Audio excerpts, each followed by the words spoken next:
The first sign of trouble was the dead bird on her windowsill, its eyes missing, its beak filled with ash. Evelyn Hart didn't scream. She simply stared. It was the kind of thing that would have rattled anyone else, especially in a 16th-floor apartment in downtown Chicago, but not her. She'd seen worse. War zones, murder scenes, mothers who buried their children and still found the strength to speak into her recorder. But this felt personal. The morning had been ordinary. Coffee, rain, a rejection email from the New Yorker with the usual, "We admire your voice." She was halfway through deleting spam when she noticed the envelope on her kitchen counter. Not where she had left the mail. No return address. The name on the front, Evelyn Marrow. That wasn't her name. Not anymore.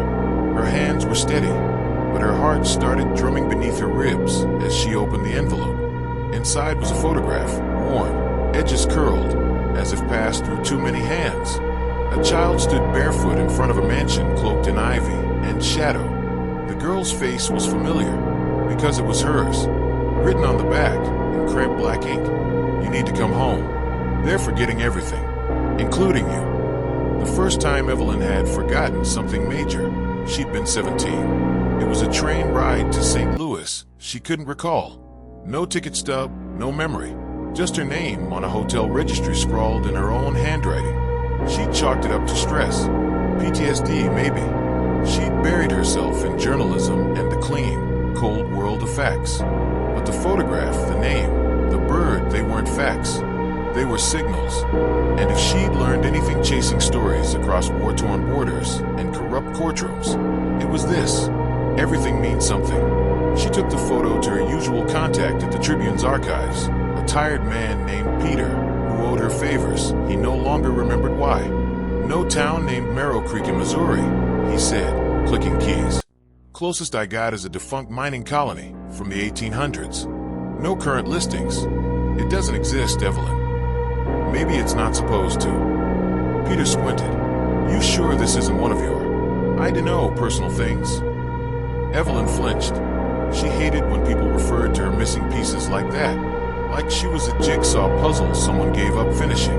She left without saying goodbye. That night, Evelyn dreamed of the music box again, a silver ballerina twirling to a warped melody, a little girl watching it from under her blanket, a woman whispering in the dark, "Don't forget the orchard. Whatever you do, don't forget the orchard." She woke up gasping, the memory slipping through her fingers like sand. By morning, Evelyn had packed a bag. No logic, no plan, just a battered car, a name she hadn't used in 2 decades, and a question that refused to be silenced. What happens to a place if no one remembers it exists? It took her 11 hours to drive south, following back roads that didn't exist on her GPS. The towns grew smaller, the trees grew thicker. Locals at gas stations got twitchy when she asked about Merrow Creek.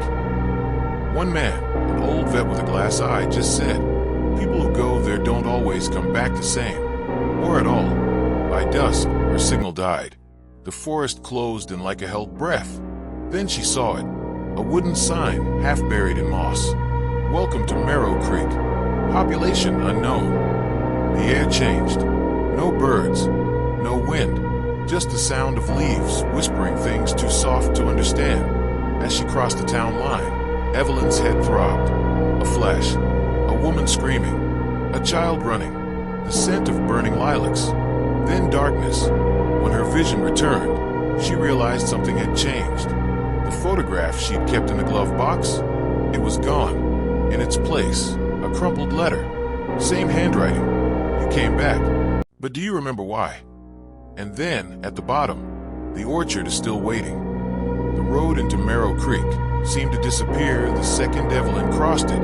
She looked in the rearview mirror and saw nothing. Not the road, not the forest, just endless white fog curling like smoke. When she stepped out of the car, the silence was alive, like it was listening. The town looked like it had fallen asleep decades ago, and no one bothered to wake it. Shuttered storefronts, rusted signs, a rust-colored church with a crooked steeple. The air smelled like wet stone, and something sweet rotting just beneath. Evelyn's boots crunched on gravel as she walked toward the center of town. Her phone had no bars. Her watch had stopped ticking, and the deeper she went, the heavier her limbs felt. Like gravity here didn't follow the same rules. Then came the first voice.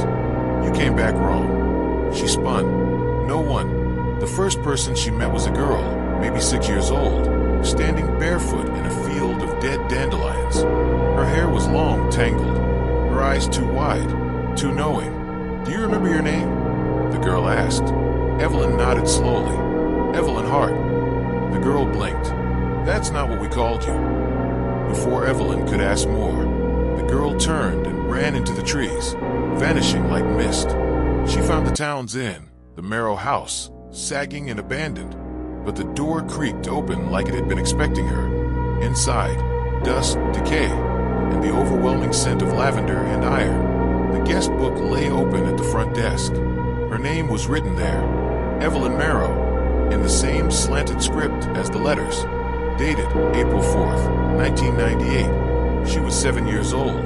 That night, a storm rolled in, but it never rained. Thunder cracked, but no lightning followed. Just the pressure, like the sky was leaning too close. Evelyn found an old mirror in the hallway upstairs. Her reflection twitched, just for a second, smiled when she didn't. She backed away fast. That's when she heard the piano. Soft, hesitant, a lullaby she hadn't heard in years, but her body remembered it. The way one remembers the scent of a mother long gone. She followed the music downstairs to the parlor and found Miriam, a woman in her 70s, wrapped in layers of shawls and shadow, playing an out-of-tune upright piano. Her eyes never left the keys. "I thought I'd be dead before you came back," Miriam whispered. "But you always were stubborn, like your mother." "My," Evelyn's throat closed. "You knew her." Miriam's smile was brittle. "Child, I raised you." They talked late into the night, if time even passed here. Miriam remembered everything Evelyn didn't. A childhood spent running through the orchard behind the mansion, catching fireflies that glowed blue instead of gold, learning how to carve her name into stone so it wouldn't be forgotten. But Evelyn remembered none of it. "You were taken," Miriam said. "Not kidnapped. Taken by something worse. The kind of people who build towns just to see what happens when they steal the truth." Evelyn felt it then, that creeping pressure in her skull. The same pressure she'd felt since stepping into Marrow Creek. Her memories weren't lost. They were buried.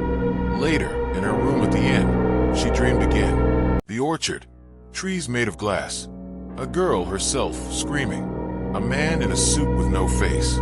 The music box, open and melting. Miriam, standing by a well, whispering, "Don't let them plant you. That's how they grow new ghosts." When she woke, the world had shifted again. The inn was different, clean, bright. Music played faintly from a radio in the kitchen. And the strangest part, the photograph she brought with her, the one that had vanished from the glove box, was now pinned to the wall above the fireplace. But something had changed. The little girl in the photo, she was no longer alone. Someone else stood behind her now. A tall figure, faceless, watching. The first thing Evelyn saw in the orchard was herself, dead and staring back. The tree's reflection shimmered in its own glassy bark, and there she was, pale skin, blood at her temple, eyes wide and sightless. But when she blinked, the vision was gone. Just her face again, haunted, alive, barely. Miriam had begged her not to go. "Whatever you find there," she whispered, her voice like cracked porcelain, "you won't be able to unknow it. The orchard remembers everything, even the things you swore to forget." Evelyn had got anyway. She had to, because something had shifted in Marrow Creek overnight. People were gone. Not missing. Gone. The gas station. Gone. The diner. Gone. Entire buildings where her memory insisted there had been something solid now stood as vacant lots, overtaken by fog and weeds. And the people who were still there, their faces were softer now, less detailed, like time was wearing them away, pixel by pixel, including Miriam. The orchard sat on the edge of town, like it had been waiting for her since the beginning. Trees stretched for miles, glistening with translucent bark. No wind, no birds, only the sound of Evelyn's breath and the crunch of glass leaves under her boots. That's when she saw the first carving, etched into a tree's surface like a scar. Project Persephone, Site Beta. Date, 1991, initiated. She touched the tree. It was warm. And then the visions began. The orchard didn't show the present. It showed what had happened. Memories, trapped in the trees like insects in amber. And Evelyn, whether she wanted to or not, was seeing everything.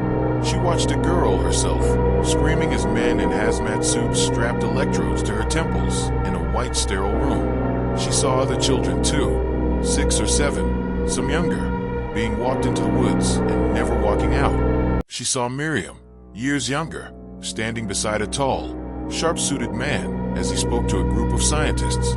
Emotional erasure is possible, but it comes with a cost, identity decay. If we push further, we lose the subjects entirely. And then the kicker. She saw the girl again, this time not strapped down but smiling, whispering to the camera, "My name is Evelyn Marrow. They told me I volunteered, but I think I lied." She staggered back, gasping. It wasn't just that she'd been in an experiment. She'd helped run it. Back at the mansion, Evelyn confronted Miriam. The old woman sat in the parlor, sipping tea like it wasn't poison. "You lied to me." Miriam didn't deny it. "You asked me to." "What?" "You begged me to. Before you erased yourself. You came to me in the middle of the night, memory bleeding out of your ears, and you said, 'Make me small again. Make me a child. Let me forget what I did.'" Evelyn backed away. Her world swayed like it was tilting on a hinge. "What did I do?" Miriam looked at her, grief in her eyes, but no regret. "You were brilliant. Cold. They needed someone who could monitor the other children without attachment. So you split yourself in two. One half ran the lab. The other became your own experiment." Evelyn found the hidden entrance beneath the mansion that night. A trapdoor under the fireplace.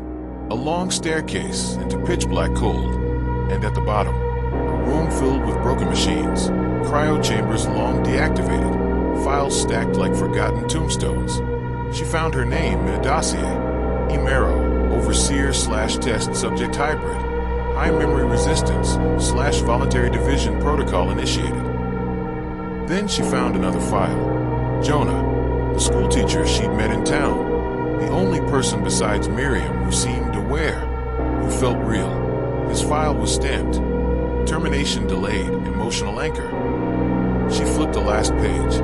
A photograph of Jonah and her, as adults, arms around each other, smiling. They weren't strangers. They had been in love. Then the power flickered. A low humming began, like something waking up. A console lit up. A countdown began. Memory harvest reactor online. Extraction cycle initiated. Evelyn ran, out of the lab, through the trees, back into the orchard. But the trees were changing, cracking, pulsing, distorting into mirrors that didn't reflect her anymore. Just versions of her, angry, screaming, empty-eyed. And in one of them, Jonah bleeding, whispering her name. Jonah was already dying when Evelyn found him. He sat against the cracked glass of an orchard tree, a thin line of blood tracing from his scalp to his collarbone. His eyes fluttered when she knelt beside him, and when they opened, they didn't register surprise, just sorrow. "You remembered," he whispered. It had taken her 2 hours to reach him. 2 hours through a war zone of breaking glass and whispering branches. The glass orchard was collapsing, its memory threads, the reflections in the trees, shattered one by one with every echo of the harvester's hum beneath the earth. And the hum was rising. The memory harvest had begun. The harvester was never just a machine. It was a system, a network wired into the people of Marrow Creek, a neural siphon installed under the mansion decades ago, designed to extract, replicate, and overwrite human memory. It was meant to study emotional detachment, but what they created was something worse, a way to unmake identity. And Evelyn, she had helped build it. She and Jonah had loved each other once. That much she now remembered in flashes. Hidden moments behind lab doors, a shared notebook under the floorboards, kisses like lifelines. But he had begged her to stop, to shut the program down, to walk away. And she hadn't. She'd chosen data over him, which is why the last time she saw Jonah, she'd sent him into the orchard, alone. She dragged him back to the mansion, the sky above Merrow Creek, flickering like a damaged film reel. Time was unstable now. She'd passed a group of children playing near the church. Then, seconds later, the same group as teenagers. Then gone entirely. The town was disintegrating, not being destroyed, but forgotten. Because the harvester wasn't just waking up, it was rewriting everything. In the underground lab, the console pulsed with light. A central display read, "Extraction phase. Stage 2. Identity purge imminent." Evelyn scanned the files. Each one represented a person in town. Miriam, Jonah, herself. The machine was feeding on memory like fuel. But that wasn't the worst part. She found a hidden file directory labeled Archives, Failed Subjects.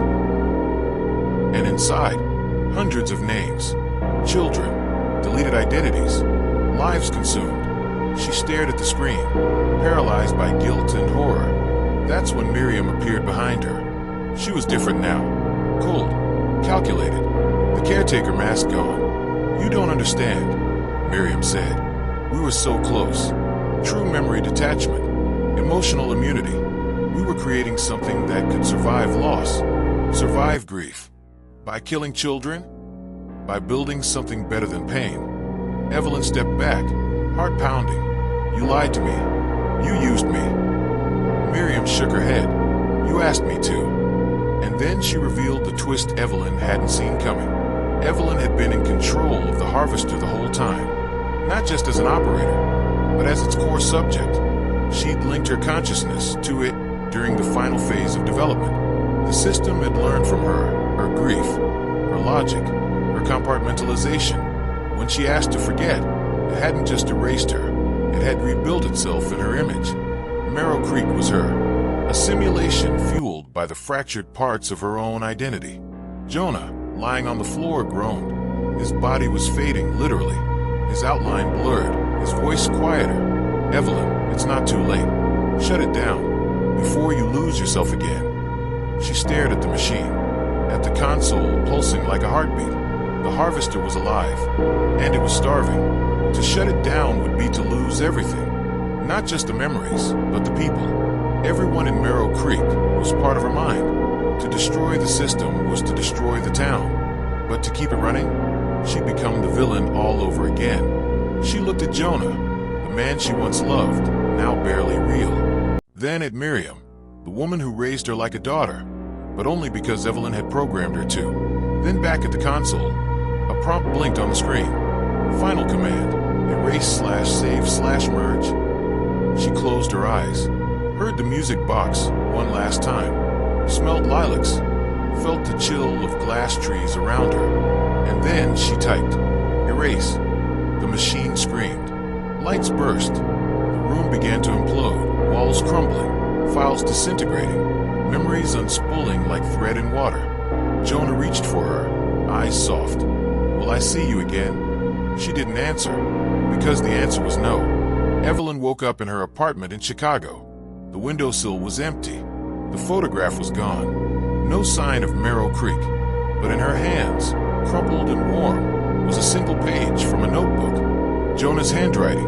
"Some memories are worth the pain." She cried for the first time in years. Not because she remembered everything, but because she finally remembered what it meant to forget. Evelyn burned the page at sunrise. Jonah's words, "Some memories are worth the pain," curled into ash in her palm as the wind swept them off her Chicago balcony. The harvester was gone, Merrow Creek gone, and yet not gone. The town still lived in slivers, fragments she couldn't scrub from her bones. The way light hit the trees in autumn, the scent of lavender in quiet hallways, the shape of Jonah's laugh when he leaned too far into happiness. She remembered everything. She spent months trying to build a normal life, teaching at a local college, walking to the bookstore, smiling at strangers. But normalcy was a performance she couldn't sustain, because someone was watching. It started subtly. A child staring too long at her on the train. A note slipped into her lecture slides. The orchard still breathes. And then, late one night, she woke to a voice in her apartment. A woman stood in her kitchen, wearing a red coat. No face, just a voice and a message. The erase command was a decoy. You deleted your access, not the system. The harvester was still running. Only now, it wasn't in Marrow Creek. It had gone global. Evelyn dug. She traced back to the original project, Persephone Initiative, and found corporate remnants scattered through dead shell companies, biotech firms in Norway, memory enhancement apps in Japan, a startup in San Francisco claiming to clean trauma like dry cleaning. She followed the trail to Ethereum, a private facility deep in the Colorado Rockies. Cold, silent, security tight enough to suggest no one was supposed to come back out. She broke in. What she found was worse than ghosts. Room after room filled with people in stasis, not asleep, not dead, but dreaming. Wires fed into their skulls. Monitors blinked. Some cried, some laughed, some screamed silently, all of them trapped in self-curated dream loops. The harvester had evolved. It was no longer stealing memories. It was selling dreams. Entire simulated worlds. Personalized realities crafted from people's trauma, regrets, desires. A high-tech opiate.